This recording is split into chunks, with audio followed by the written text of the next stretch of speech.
The Federal Competition and Consumer Protection Commission (FCCPC) has shed light on the ownership of the two supermarkets sealed over the weekend in Abuja. The acting executive vice chairman, chief executive officer of the Commission, Adamu Abdullahi, who was speaking with Trust TV News on the action, which followed allegation of discrimination against Nigerians by the supermarkets, said the federal government will also work to ensure that the rights of Nigerians are protected at all times. The report. Contrary to reports making the rounds that both supermarkets are owned by foreigners, the acting executive vice chairman of FCCPC clarified that only one is owned by a foreigner, adding that the owners of the second supermarket, who are Lebanese, had already nationalized and are now Nigerians. He also updated Nigerians on the case. You saw what went viral. This complaint about the fact that since January, this shop has not allowed any Nigerians into both the supermarket and the restaurant. Unfortunately, the owner found it more convenient to just lock up the place and leave. And all efforts to reach her, despite the fact that we got her phone number, we got her contacts from the facility managers there, was in vain.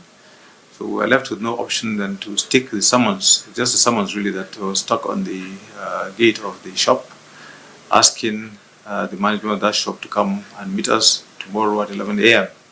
If they don't come, that's when the sealing action can now take place. What we found out was, we normally go on spot checks just to find out whether things are going on correctly or not.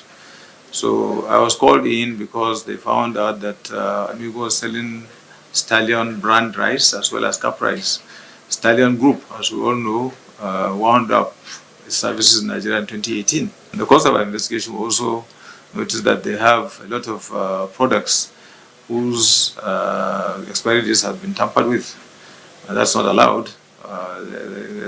Every reason why consumer should know what the expiry date of the product is. So obviously, those products must have expired. We went ahead, evacuated both the rice and the expired products, and these are now in our own stores. And we also sealed their warehouse so that they cannot have access to more of the goods and they cannot sell to well-meaning Nigerians. He also spoke on what Nigerians should do when sharp practices are detected. Tell us whatever infractions they find happening in both the formal and informal markets. And once we get that information, it is what we use to now carry out all the surveillance and enforcement activities that we do here. We encourage people to come and tell us whatever they find out, and we give them our word that nobody would know what the source of information is, but we just go ahead and take action with it. Meanwhile, some FCC residents have been reacting to news of alleged discrimination by the supermarkets as well as government's clampdown. Yeah, I think I'm happy about it here. Also, what they did is right. So you have a supermarket in Abuja, Nigeria, and you are not selling your product to the fellow Nigerians. So that's not right. That's not good. The local, do they want local or the local? It's not good. At the time of filing this report, all efforts to hear from the owners of the supermarkets were not successful. Noel Samson, Trust TV News, Abuja. Meanwhile, the owner of the Abuja-based Chinese supermarket, criticized for barring Nigerians and restricting entry to Chinese nationals, has refuted claims that her store is only meant for a specific group of people. She also clarified that her establishment is not a supermarket, but rather a retail shop aimed at meeting the essential needs of her local community. Louis Bay disclosed this in a personally signed statement on Tuesday, noting that she feels scarred seeing a lot of people she doesn't know in front of her store.